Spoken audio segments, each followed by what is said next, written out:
Assalamualaikum warahmatullahi wabarakatuh teman-teman. Perkenalkan, nama saya Eka Pratiwi Manihuru, jurusan Pendidikan Guru Madrasah Ibtidaiyah, Fakultas Ilmu Tarbiyah dan Keguruan, Universitas Islam Negeri Sumatera Utara. Saya Stambu 2017. Di sini saya akan memenuhi tugas KKNDR dan saya berasal dari kelompok 22. Oke teman-teman, saya akan membahas tentang tips belajar daring dengan orang tua pada masa pandemi. Selamat menyaksikan ya teman-teman. Saat ini seluruh dunia sedang dilanda dengan virus. Nama virusnya yaitu virus corona atau bisa juga sering disebut dengan COVID-19. Karena kondisi dunia yang sedang tidak membaik, banyak negara yang menerapkan sistem lockdown di negaranya, termasuk dengan negara kita, yaitu negara Indonesia. Tips yang pertama, orang tua harus selalu memberi semangat untuk belajar pada si anak. Kenapa semangat? Ya, karena semangat itu sangat penting agar mereka termotivasi untuk belajar, sehingga mereka punya tujuan untuk apa mereka belajar, agar tidak sia-sia yang didapatkannya nanti. Nah, tips yang kedua, belajar dengan orang tua di rumah, yaitu orang tua harus memasuki dunia mereka. Maksudnya ialah orang tua harus paham dengan kondisi atau berada di tingkat mana anak mereka. Tidaklah mungkin pada anak yang kelas 1 dipaksa untuk belajar seperti kelas tinggi 4, 5, dan 6.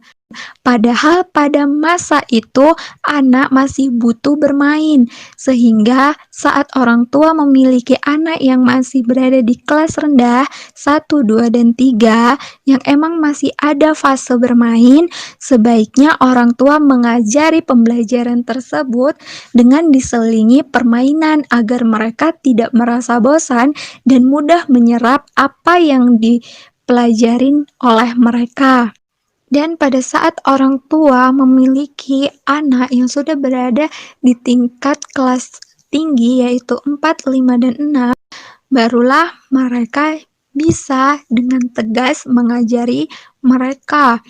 Tidak butuh lagi yang namanya bermain karena fase bermain sudah tidak dialami mereka lagi atau sudah lewat. Nah, tips yang ketiga yaitu berilah perhatian pada anak. Perhatian ini sangat dibutuhkan oleh anak. Mengapa? Karena pada saat anak tidak dipedulikan, maka anak tersebut akan bertingkah laku semaunya, sehingga mereka tidak bisa terfokus dan terbimbing ke hal-hal yang baik. Maka dari itu, alangkah lebih baik jika orang tua lebih perhatian kepada si anak, agar mereka terbimbing untuk belajar dengan baik. Nah, tips yang keempat yaitu orang tua harus pandai memanage waktu atau mengatur waktu. Untuk orang tua atau wali anak, waktu sangatlah penting untuk mereka perhatikan. Mengapa? Karena pada saat anak sudah bosan belajar, disitulah orang tua seharusnya menstop atau memberhentikan pelajaran tersebut. Karena jika dilanjut, sudah tidak ada manfaatnya lagi. Mereka sudah terlanjur bosan. Jadi, pada saat anak sudah bosan, jangan untuk melanjutkan pembelajaran, karena sama saja mereka tidak akan pernah terfokus. Oleh karena itu, perhatikan waktu belajar anak ya. Yang kelima, orang tua harus rajin untuk menanya apa yang sudah dipelajarin anak.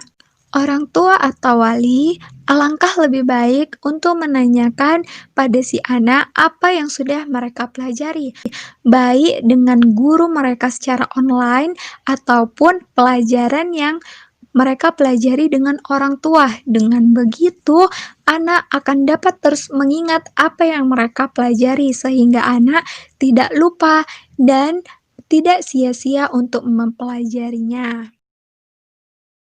Yang keenam, orang tua juga harus mengajarkan hal-hal baru pada si anak. Di saat orang tua memberikan hal-hal baru atau mengajarkan hal-hal baru pada si anak, disitulah anak mendapat pengetahuan atau wawasan baru, sehingga mereka tidak monoton atau tidak selalu mendapatkan ilmu dari guru mereka. Mereka juga bisa mendapatkan hal baru dan informasi baru dari orang tua, sehingga mereka tidak mengalami ketertinggalan pengetahuan. Tips yang ketujuh yaitu orang tua harus memiliki hubungan baik dengan guru. Di saat orang tua sudah memiliki hubungan baik dengan guru, akan lebih mempermudah orang tua dalam membimbing proses belajar anaknya. Dan yang terakhir, yaitu orang tua harus membuka komunikasi yang bebas dengan anak. Dengan komunikasi yang terbuka, anak dapat mengekspresikan atau mengungkapkan seluruh isi perasaan mereka, apa yang sedang dialami mereka, apa yang tidak disukai mereka dan disukai mereka, mereka akan mengungkapkannya pada orang tua, sehingga orang tua bisa mencarikan solusi yang terbaik untuk anak tersebut. Nah, itulah tips-tips dari saya untuk pembelajaran daring dengan orang tua pada masa pandemi. Kita semua sama-sama berdoa ya teman-teman, agar bumi kita segera pulih dan segera terbebas dari virus corona, sehingga kita bisa melakukan aktivitas seperti biasanya lagi. Sampai di sini dulu ya teman-teman video saya. Semoga bermanfaat. Sampai jumpa di pembelajaran selanjutnya teman-teman. Sekian dari saya. Wassalamualaikum warahmatullahi wabarakatuh.